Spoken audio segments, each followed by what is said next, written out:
वफाकी वज़ीर क़ानून आज़म नज़ीर तारड़ का कहना है कि पीटीआई की मुज़ाकराती टीम की इतवार को बानी पीटीआई से मुलाकात करा दी गई है।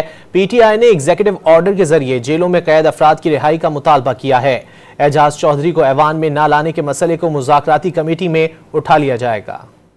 उन्होंने कहा है कि जी एग्जीक्यूटिव ऑर्डर के जरिए जो बंदे मुकदमात में मुलव्वस हैं और जेलों में बंद हैं और जिन पर इंसदाद दहशत गर्दी समेत दीगर जराइम के और करप्शन के केसेस चल रहे हैं, हुकूमत उन्हें रिहा कर दे।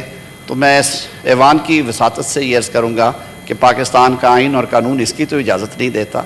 एक अदालती तरीक़ाकार है, वो अपनाया जाए, अदालतों में जाएँ, इन्हें रिलीफ मिलता रहे, जहाँ पे नहीं बनता नहीं भी मिलता। तो जो बात थी प्रोटेक्शन ऑर्डर की, उसमें मैं ये इस्तदा करूँगा, अगली मीटिंग कल है मेरे ख्याल में या परसों है, परसों है, तो ये वो जो मुज़ाकराती कमेटी है ये मैटर उसमें टेकअप किया जाए। इसी तरह के दीगर मामलात भी वहाँ पे डिस्कस हो रहे हैं, उसका कोई बेहतर हल निकल आएगा।